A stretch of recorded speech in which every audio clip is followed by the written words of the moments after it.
Hey everyone, welcome to the Gaming X. For today's review, we'll be checking out Darkside Detectives on the Nintendo Switch. Now this is a point and click adventure trying to break onto the mantle of greats alongside games such as Monkey Island, Full Throttle, Broken Sword, and my personal favourite, Grim Fandango. Now the question is though, is this a return to the point and click glory days, or should you pass this one up? Before we do jump into the review, remember to hit like, leave a comment below, or even just hit subscribe.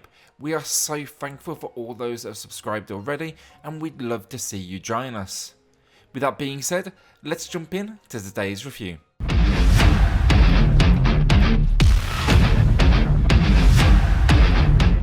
So Darkside Detectives breaks the mold slowly of the point and click genre by presenting an episodic nature to its gameplay in the form of cases. When you start up the game, you'll take on the role of Detective Francis McQueen in your agency with the ability to access a computer system. On this system, you're going to find files, and each file is a case. What I really liked was how each of these were self-contained stories, and they can actually be played in any order that you choose.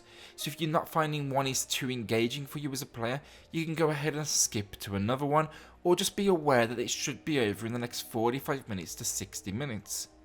Now I will say you will have a limited amount of these cases available to you initially, but you'll quickly unlock more as you progress, and I actually found every single one of them both enjoyable and engaging.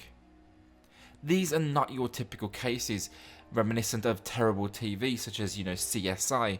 Instead, they've opted for the quirky and supernatural. Twin Peaks is the key influence here in my opinion. I mean, the town in the game is called Twin Lakes, but what a great influence that is. You and your police officer sidekick, Officer Dooley, take on ghosts, portals, and just general strange going-ons in these supernatural tales, and I had a blast.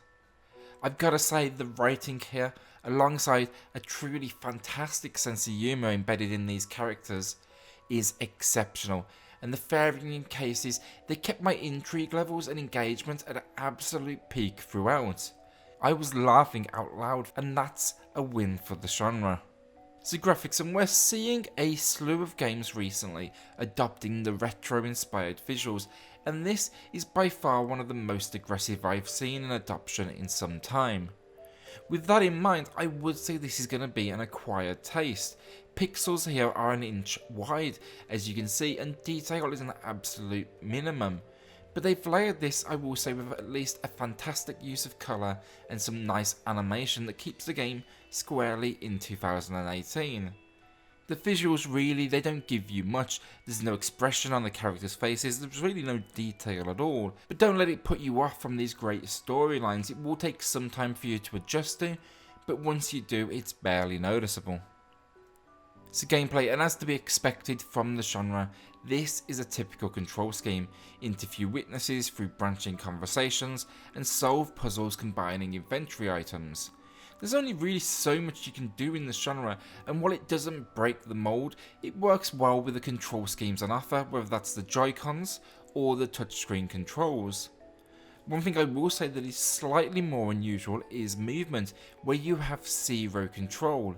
Instead, you're going to be just controlling the lonely cursor on screen, so you can interact with objects and characters from a stationary position.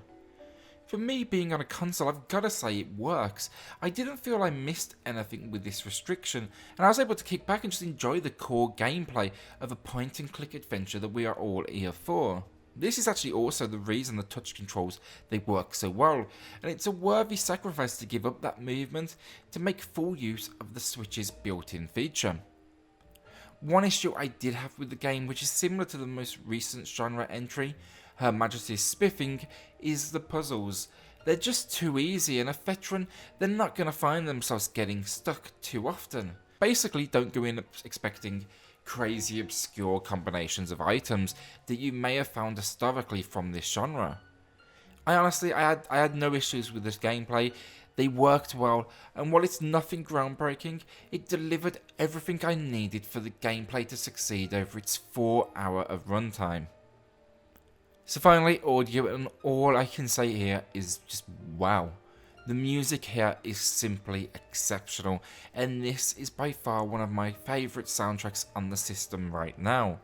They have captured the personality of the game perfectly. Retro synths combined to reinforce the throwback nature of the title. And again, for those that are fans of shows such as Twin Peaks or Stranger Things, you're easily going to find a lot to love here. I found myself frequently stopping playing and simply allowing the music to play its course, and that's by far the biggest compliment I can give the team. One thing I will say about the game is that it does have, unfortunately, no voice acting included, and it's very text heavy, so just be aware of that. It doesn't take anything away from the game, but I think it really could have elevated the characters' personalities and one-liners to new heights. Finally, we do get a few environmental sounds throughout, and while they don't really add to much, they're a nice addition just to flesh out the world. I was a particular fan of the rain and outside effects you'll hear faintly in the background. It does enough to reinforce a sense of the scale that you're working within a larger world, as much of the game takes place indoors in these very small environments, so it's just a nice touch. This then really leads to one of my only issues with audio, and that's the audio cues. On a number of occasions the game went absolutely silent on me, and while it did rectify itself reasonably quickly, it did impact the moment and the intrigue just very slightly. So as I go into my final verdict, I think it's fair to point out, if you haven't noticed this already, I'm a fan of the genre. If you have watched this far though, I'm sure you are too. And what can I say about Darkside Detectives? This has a control scheme that works well. It's a good 4 hours of gameplay at a budget price, and it has it where it counts, with a storyline and a sense of humour I immensely enjoyed. On top of this, the soundtrack is just absolutely incredible. But I will warn you though, it doesn't do anything game changing for those that simply don't enjoy these types of games. I would have liked a bit more challenge in the puzzles, but I can easily say if you love point and click adventures, then this one is an easy recommendation, and I don't regret playing it at all. The Gaming X awards the Darkside Detectives a solid 8 out of 10. Thanks for watching. If you like what you've seen today, remember to hit subscribe and join us for reviews and news every week. We'll see you on the next Gaming X.